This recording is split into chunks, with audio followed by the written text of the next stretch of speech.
بسم اللہ الرحمن الرحیم۔ دوستو، آج کا واقعہ بہت ہی عجیب و غریب ہے، کیونکہ جب ایک باپ کے انتقال کے بعد باپ نے اپنی بیٹی کو جنازہ پڑھانے کی وصیت کی، پھر کیا ہوا؟ پورا واقعہ سمجھنے کے لیے ویڈیو کو آخر تک دیکھیے گا۔ واقعہ کچھ اس طرح ہے کہ میں ظہیر احمد مرنے سے پہلے یہ وصیت کرتا ہوں کہ میری نماز جنازہ میرا بیٹا نہیں بلکہ میری بیٹی زینت پڑھائے گی۔ میری اس وصیت کے پیچھے میری بہت بڑی خواہش ہے۔ میں نے اپنی بیٹی کو ہمیشہ نیک پایا ہے۔ میری بیٹی نے زندگی بھر کوئی گناہ نہیں کیا۔ میں چاہتا ہوں کہ میری نماز جنازہ میری بیٹی پڑھائے، کیونکہ میری بیٹی ایک پاک شخصیت ہے۔ میرے شوہر نے ہم سب کے سامنے بیٹھ کر جب یہ وصیت پڑھی تو میری آنکھیں پھٹی کی پھٹی رہ گئی۔ میں تو صبح اٹھی ہی تھی جب مجھے گھر والوں کے شور نے بتایا کہ میرے سسر رضا الہی سے وفات پا چکے ہیں۔ میرے سسر بہت شریف اور نفیس شخصیت کے مالک تھے۔ ان کے مرنے کی خبر سن کر میری آنکھوں سے آنسو جاری ہو گئے، مگر میری نند کے بارے میں انہوں نے جو وصیت کی تھی اس نے ہم سب کو حیرت میں ڈال دیا تھا۔ میرے سسر نمازی، پرہیزگار اور متقی شخص تھے۔ ظاہر ہے وہ کوئی بے تکی بات تو نہیں کر رہے تھے۔ ان کی وصیت میرے شوہر نے ہم سب کے سامنے پڑھ کر سنائی تو ہم لوگ بھی حیران ہو گئے تھے۔ گھر میں ہم سب موجود تھے اور زینت بھی موجود تھی۔ زینت میرے سسر کی بیٹی تھی، یعنی میرے سب سے چھوٹی نند۔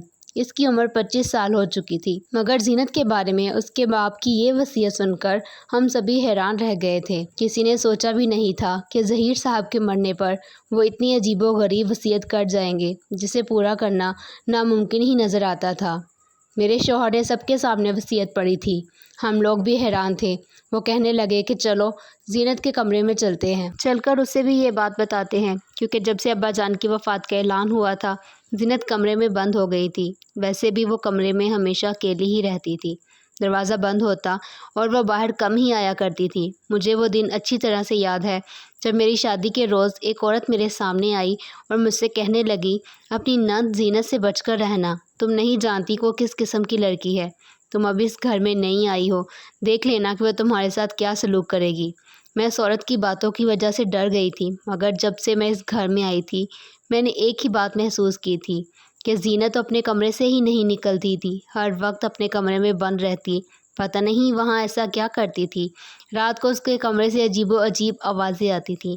یہ ساری خصوصی چیزیں جو میں نے اپنے ذہن میں بٹھائی تھی کبھی کسی سے نہ کہی تھی، کیونکہ اس گھر میں زینت کے بارے میں کوئی بات نہیں کرتا تھا، بلکہ زینت باہر ہی نہیں آتی تھی، وہ اس گھر میں جیسے رہتی ہی نہیں تھی۔ مگر میرے سسر کے مرنے کے بعد یہ وصیت پڑھ کر ہم سبھی حیران رہ گئے تھے۔ زینت اپنے باپ سے کھچی سی رہتی تھی۔ اس نے زندگی بھر شاید ہی کسی سے بات کی ہوگی، مگر آج میرے سسر نے ایک ایسی وصیت کر دی جس کے لیے ہمیں اس کے پاس جانا ہی پڑا۔ میں نے زینت کے دروازے پر دستک دی۔ اس نے دروازہ کھولنے کے بجائے اندر سے ہی پوچھا کہ کیا بات ہے۔ ہم نے کہا کہ ابا جی نے تمہارے بارے میں ایک وصیت کی ہے۔ میں جانتی تھی کہ اسے جائیداد وغیرہ کا کوئی لالچ نہیں ہے۔ کہنے لگی، مجھے اپنی جائیداد نہیں چاہیے، آپ لوگ اپنے اپنے حصے لے لیں، میرا رہنے دیں۔ میرے شوہر نے کہا، یہ بہت ضروری بات ہے، ابا کے جنازے کے بارے میں تمہیں سننا پڑے گا۔ زینت نے دروازہ کھولا۔ میرے شوہر کمرے میں داخل ہو گئے۔ میں نے دیکھا کہ زینت ابھی تک خود کو کالی چادر میں لپیٹے ہوئے تھی۔ لگ رہا تھا وہ ہم سب سے جیسے کچھ چھپا رہی ہو۔ میرے شوہر نے اسے وہ ساری وصیت پڑھ کر سنا دی۔ وصیت سن کر زینت پریشان ہو گئی اور کہنے لگی، بھائی جان، آپ کو بھی پتہ ہے کہ میں ساری زندگی اپنے کمرے سے باہر نہیں نکلی۔ اب آپ مجھ سے یہ کیسے توقع کر سکتے ہیں کہ میں جا کر ابا جان کی نماز جنازہ پڑھاؤں؟ آپ اس وصیت کے بارے میں مولانا صاحب سے پوچھ کر کوئی ایسا حل نکال لیں کہ جس میں مجھے گھر سے باہر نہ نکلنا پڑے، ورنہ آپ تو جانتے ہیں کہ میرے لیے یہ کس قدر مشکل کام ہے۔ میں چاہ کر بھی ایسا نہیں کر پاؤں گی۔ زینت کی بات سن کر میرے شوہر غصے میں آ گئے اور چلا کر کہنے لگے، تم ہوش میں تو ہو؟ ابا جان کی وصیت ہے، ان کی آخری وصیت ہے، تمہیں اس کو پورا کرنا ہی پڑے گا۔ کوئی بیٹی اپنے باپ کی آخری خواہش سے کیسے منہ پھیر سکتی ہے؟ زینت، تمہیں شرم آنی چاہیے اس طرح کی باتیں کرتے ہوئے۔ میرے شوہر نے یہ بات زینت سے کہی تو وہ بھی جذباتی ہو گئی اور نظر جھکائے کہنے لگی، اچھا بھائی، میں کوشش کرتی ہوں کہ میں ایسا کر لوں، لیکن میں نے تو کبھی نماز جنازہ پڑھتے ہوئے کسی کو نہیں دیکھا۔ آپ بھی جانتے ہیں کہ میں کبھی گھر سے باہر ہی نہیں نکلی، تو پھر آپ مجھ سے یہ توقع کیسے کر سکتے ہیں؟ پہلے آپ مجھے نماز جنازہ کے فرائض سمجھا دیں کہ کیسے پڑھائی جاتی ہے، اس کے بعد ہی میں کچھ سوچوں گی۔ میرے شوہر نے کہا، زینت یہ سوچنے کا وقت نہیں ہے، تمہیں جلدی کرنا ہوگا، ہم تھوڑی ہی دیر میں تیاری کر لو، ابا کو غسل دیا جا چکا ہے، ان کو کفن بھی پہنا دیا ہے، اب بس تمہارا انتظار ہے، میں سب لوگوں کو جمع کرتا ہوں، تمہیں باہر آ کر نماز جنازہ پڑھانا ہی ہوگی، مولوی صاحب سے بھی پوچھ لیا ہے، مولوی صاحب نے کہا ہے کہ جیسے آپ کے ابا جان کی وصیت ہے اسے پورا کیا جائے، کیونکہ کسی بھی مردے کی وصیت کو رد نہیں کیا جا سکتا، وہ بھی اس وقت جب وہ آپ کے لیے ایک نیک اور شفیق باپ کی حیثیت سے رہے ہوں۔ زینت ایسی ضد نہ کرو کہ جس کے لیے مجھے تم پر سختی کرنا پڑے۔ میرے شوہر نے اپنی بہن کو سمجھا دیا تھا کہ وہ اس کی کوئی بات نہیں سنیں گے، اس لیے اسے نماز جنازہ پڑھانی ہی ہوگی۔ پھر پتہ نہیں میرے شوہر کو کیا سوجی، مجھ سے کہنے لگے کہ تم باہر جاؤ، مجھے زینت سے اکیلے میں بات کرنی ہے۔ مجھے شک سا ہونے لگا تھا کیونکہ زینت میری نند تھی جس کے بارے میں نے لوگوں سے بہت بری باتیں سن رکھی تھیں۔ میں کمرے سے باہر آ گئی مگر میرا ذہن صرف اور صرف کمرے کی طرف ہی تھا۔ میں نے باہر آ کر دیکھا تو کافی ساری عورتیں ہمارے گھر میں تعزیت کے لیے آ چکی تھیں۔ میں نے دیکھا تو زینت کی پھپھو یعنی میرے شوہر کی پھپھو اسی کمرے کی طرف دیکھ رہی تھی جہاں میرا شوہر اپنی بہن کے ساتھ بیٹھا اسے سمجھانے کی کوشش کر رہا تھا۔ میں نے جب زینت کی پھپھو کو ایسے جھانکتا دیکھا تو پوچھا، کیا بات ہے؟ کہنے لگی کہ میں تو زینت کو ڈھونڈ رہی ہوں، اس کے باپ نے جو وصیت کی ہے کیا وہ اسے پورا کرے گی؟ یہ سن کر مجھے حیرت ہوئی تھی کہ زینت کی پھپھو کو یہ بات کیسے پتہ چلی کہ اس کے ابا نے یہ وصیت کی ہے۔ میں نے کہا، ہاجرہ پھپھو، آپ کو کیسے پتہ کہ زینت کے ابو نے یہ وصیت کی ہے؟ وہ کہنے لگی، لو جی، میں خاندان کی ہوں، مجھے نہیں پتہ ہوگا تو کس کو پتہ ہوگا؟ مجھے تو لگتا ہے کہ ظہیر کی عقل پر پردہ پڑ گیا تھا، اس بدکار اور بے حیا بیٹی کو اس نے اپنا جنازہ پڑھانے کے لیے وصیت کر دی۔ بھلا اپنی بیٹی کو اپنی جنازہ پڑھانے کو کیوں کہے گا، وہ بھی اتنی بدکار اور بد کردار لڑکی کو؟ میں نے یہ بات سن کے ماجدہ پھپھو سے کہا کہ پھپھو، زینت کیسے بدکار ہو گئی؟ اب تو وہ یتیم ہو گئی ہے، کم سے کم اس کے بارے میں آپ ایسی بات نہ کریں کہ اس بیچاری کو دکھ ہو۔ میری بات سن کر ہاجرہ پھپھو میرے مزید قریب ہو کر بیٹھ گئیں اور بولی، تمہاری جس نند کے بارے میں تمہاری سسر نے اتنی بڑی وصیت کی ہے کیا اس کی حقیقت تم جاننا نہیں چاہو گی؟ ہاجرہ پھپھو کی بات سن کر میرے کان کھڑے ہو گئے، اگرچہ یہ موقع ایسی باتوں کا تو نہیں تھا مگر ماجدہ پھپھو نے مجھے خواہ ٹینشن میں ڈال دیا تھا۔ مجھے یوں لگ رہا تھا جیسے ان کے پاس کوئی بہت بڑا راز ہے۔ مجھ سے کہنے لگی کہ تم یہاں سے اٹھ کر چھت پر چلو تو میں نہ صرف تمہیں کچھ دکھاؤں گی بلکہ تمہیں پوری کی پوری کہانی بھی سنا دوں گی، تمہیں اپنی نند کی کرتوتوں کا پتہ چل جائے گا تو تم یہ کہو گی کہ نماز جنازہ پڑھانا تو دور کی بات، اس سے تو کوئی بات بھی نہ کرے۔ پتہ نہیں ظہیر نے کیا سوچ کر اپنی بیٹی کے بارے میں یہ وصیت کی ہے۔ مجھے تو لگتا ہے کہ یہ سب کچھ جھوٹ ہے، یہ سب تمہاری نند جان بوجھ کے کر رہی ہے۔ ہاجرہ پھپھو نے مجھے حیران کر دیا تھا، مگر اس میں اس بیچاری کا کیا فائدہ ہے؟ زینت تو ہر وقت اپنے کمرے میں رہتی ہے۔ ارے بیٹا، یہی تو اس کا فائدہ ہے، وہ ہر وقت اپنے ہی کمرے میں رہتی ہے، پتہ نہیں کیا کیا بدکاری کرتی ہے اور لوگوں کو یہ لگتا ہے کہ وہ بہت نیک ہے۔ اس کے باپ نے اسی کا نام لیا ہے کہ وہ نماز جنازہ پڑھائے۔ اس کے باپ نے وصیت میں یہ بھی تو لکھا ہے کہ زینت میری پاک صاف بیٹی ہے۔ اب تم خود ہی بتاؤ اس بات کا کیا مطلب ہے؟ کوئی باپ اپنی بیٹی کی اتنی تعریفیں بلا وجہ کیوں کرے گا؟ اور ابھی تو تم اس کے ماضی سے واقف نہیں ہو، اس کا ماضی اتنا گھناؤنا ہے کہ میں تمہیں بتا نہیں سکتی، مجھے بتاتے ہوئے بھی شرم آتی ہے، میرا تو ایسی لڑکی پر تھوکنے کو بھی دل نہیں کر رہا۔ ہاجرہ پھپھو نے مجھے حیران کر دیا تھا لیکن میں بھی ان سے پوری کہانی سنے بغیر نہیں رہ سکتی تھی۔ میں نے ہاجرہ پھپھو سے کہا، کیوں پھپھو، آپ کے خیال میں زینت کیسی لڑکی ہے؟ کیا واقعی میں بدکار ہے؟ گاؤں کی باقی عورتیں تو اس کے بارے میں عجیب عجیب باتیں کرتی ہیں، کیا آپ کو بھی ایسا ہی لگتا ہے؟ ہاجرہ پھپھو کہنے لگی، ہاں مجھے 100% لگتا ہے۔ میں تمہیں آنکھوں دیکھا حال بتاتی ہوں، یہ آج سے تقریباً 8 سال پہلے کی بات ہے۔ ان دنوں زینت ابھی کالج جایا کرتی تھی، وہ اپنی پڑھائی جاری رکھے ہوئے تھی۔ ہم نے بھی زینت کا رشتہ مانگ لیا تھا میرے بیٹے کے لیے کیونکہ مجھے زینت شروع سے پسند تھی۔ کمبخت ہے ہی اتنی خوبصورت کہ کوئی بھی اسے دیکھتا تو اس کی صورت پر فدا ہو جاتا۔ میرا بیٹا بھی زینت کے پیچھے پاگل تھا۔ ایک دن میں نے اس سے کہا کہ میں تمہارے گھر منگنی کی انگوٹھی لے کر آؤں گی، وہ مان گئی اور خوش ہو گئی۔ میں بھی خوش تھی کہ چلو بچے بھی آپس میں ایک دوسرے کو پسند کرتے ہیں اور میرا بھی ظہیر کے ساتھ تعلق مضبوط ہو جائے گا۔ میں نے تو اسی گھر سے ان کے گھر رشتہ لایا، ان لوگوں نے قبول بھی کر لیا۔ پھر ایک رات ان کے گھر سے چیخو پکار کی آواز آنے لگی۔ چیخو پکار کی آواز ایسی تھی کہ سن کر میں بھی ان کے گھر کی طرف بھاگی، مگر گھر کا دروازہ بجانے کے باوجود بھی نہیں کھلا۔ گھر کا دروازہ اندر سے بند کر دیا گیا تھا۔ مجھے بڑا عجیب لگ رہا تھا، دل بھی پریشان تھا کہ کیا ہوا ہے۔ گھر کے اندر سے چیخو پکار کی آوازیں سن کر میرے رونگٹے کھڑے ہو گئے۔ میرے ساتھ میرا بیٹا بھی تھا۔ ہم نے جب دروازہ بجایا اور کسی نے نہیں کھولا، دروازہ بجا بجا کر ہم لوگ تھک گئے تو گھوم کر ہم لوگ انہی کے مکان کی پچھلی طرف چلے گئے، کیونکہ مکان کی پچھلی طرف سے کھڑکیاں نظر آتی تھیں۔ کھڑکی کے اندر سے ہم گھر کا ماحول دیکھنا چاہتے تھے۔ جب ہم لوگ گھوم کر پچھلی طرف گئے تو ہمیں جو منظر کھڑکی سے دیکھنے کو ملا، اس منظر نے ہمارے تو جیسے ہوش اڑا دیے تھے۔ میں نے کبھی زینت کے بارے میں ایسا سوچا بھی نہیں تھا۔ میں تو کبھی اپنے وہم و گمان میں بھی تصور نہیں کر سکتی تھی کہ زینت ایسی لڑکی نکلے گی۔ میں تمہیں کیا بتاؤں کہ اس کے بعد کیا ہوا۔ میرا بیٹا تو وہ منظر دیکھتے ہی جیسے بے ہوش ہونے کو تھا۔ میرے بیٹے کی آنکھوں کے سامنے اس کی منگیتر کسی اور کی باہوں میں جھول رہی تھی۔ میرا بیٹا تو غصے ہو کر وہاں سے چلا گیا۔ میں نے ان لوگوں کے گھر کا دروازہ کھلنے کا انتظار کیا۔ ان لوگوں نے جب دروازہ کھولا تو سارے رو پیٹ رہے تھے۔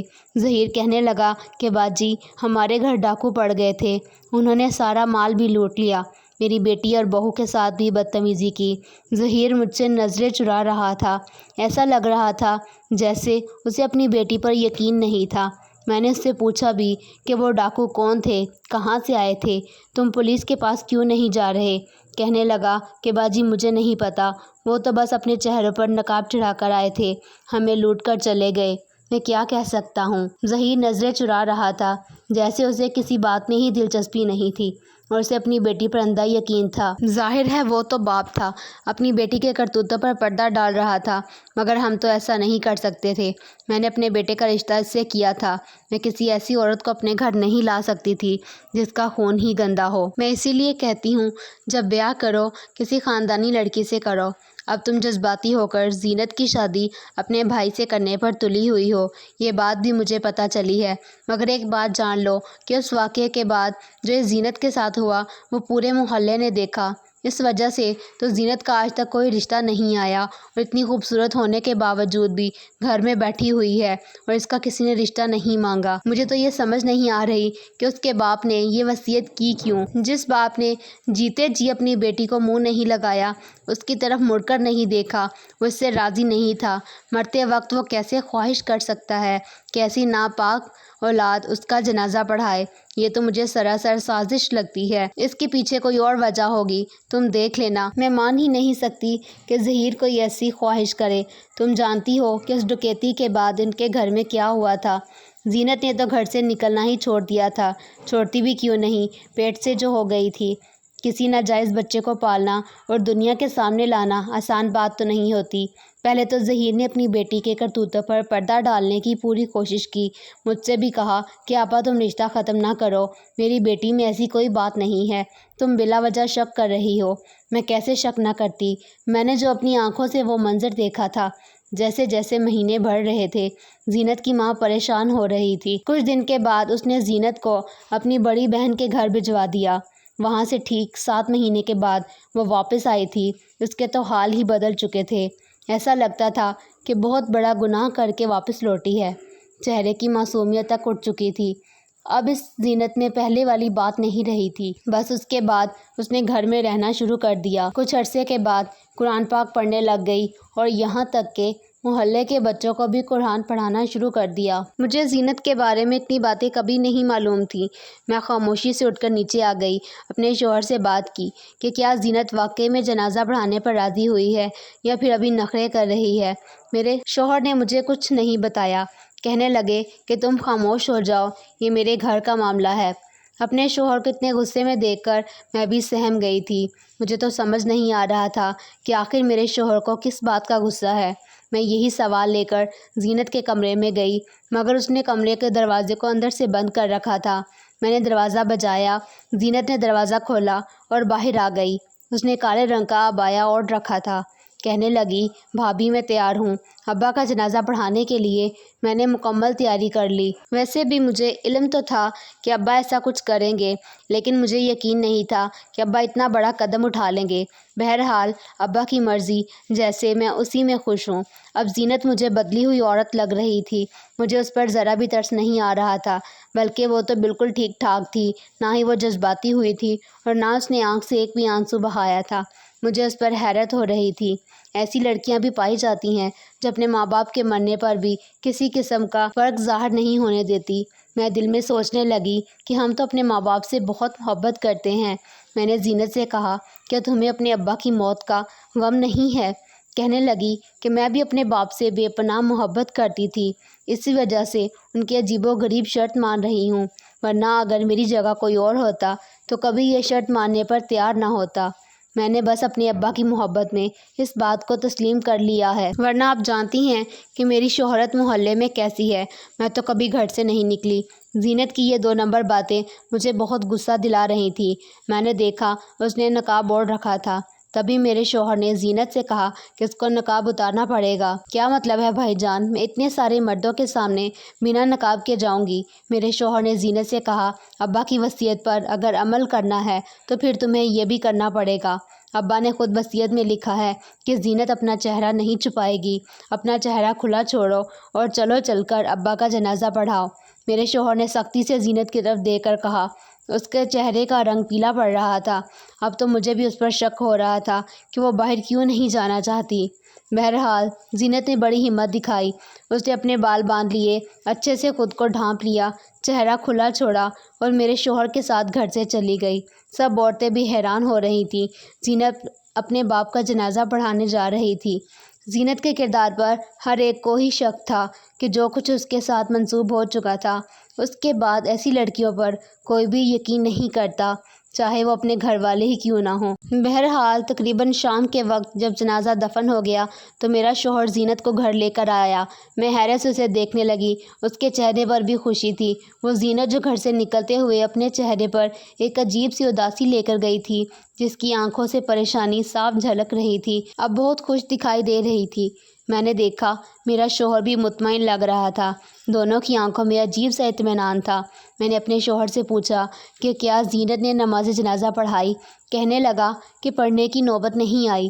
میں نے چونک کے پوچھا کہ کیوں نہیں آئی، ایسا کیا ہو گیا؟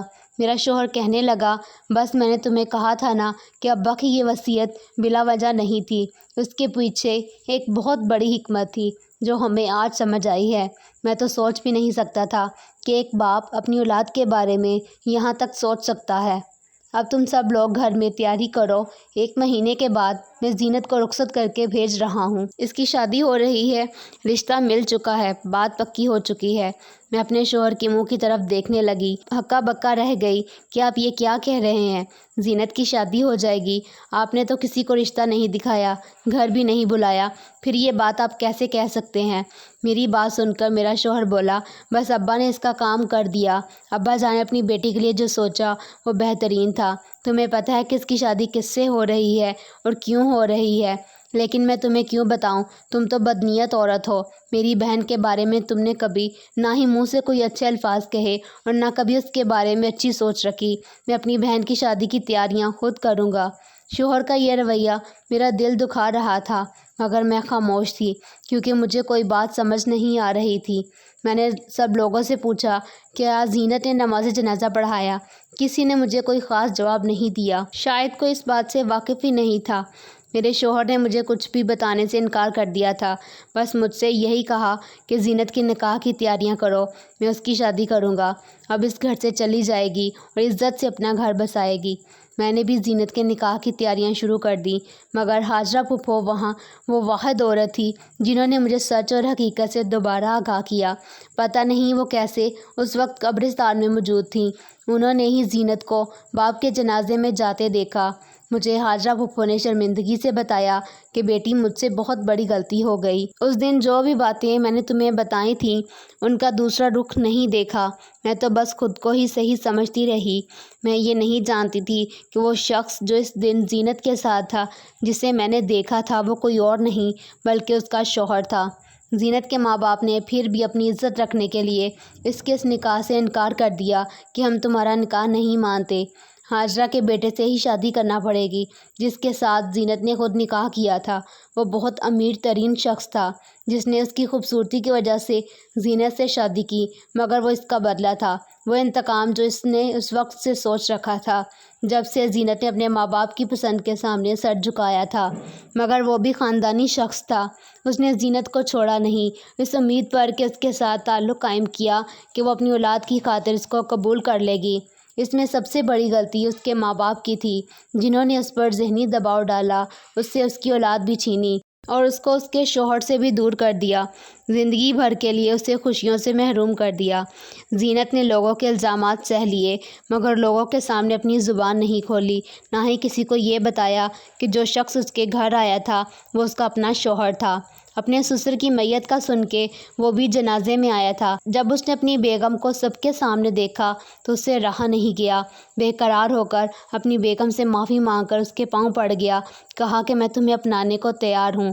زینت تو شاید اسے بھول چکی تھی مگر شاید اپنے باپ کے جنازے پر اسے اس طرح سے دیکھ کر اس شخص کا پچھتاوا جاگ اٹھا۔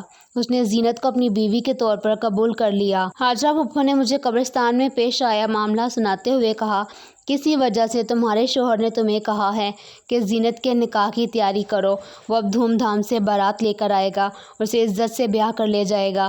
دیکھو باپ کا نماز جنازہ اس نے پڑھایا تو نہیں مگر کتنی بڑی حکمت تھی اس کے پیچھے کہ زینت کو اس کے شوہر سے ملوا دیا۔ سچ ہے کہ ماں باپ مرتے ہوئے بھی اپنی اولاد کے بارے میں اچھا ہی سوچتے ہیں۔ اگر اس دن زینت قبرستان نہ جاتی تو اس کا گھر کبھی بھی نہیں بچ پاتا۔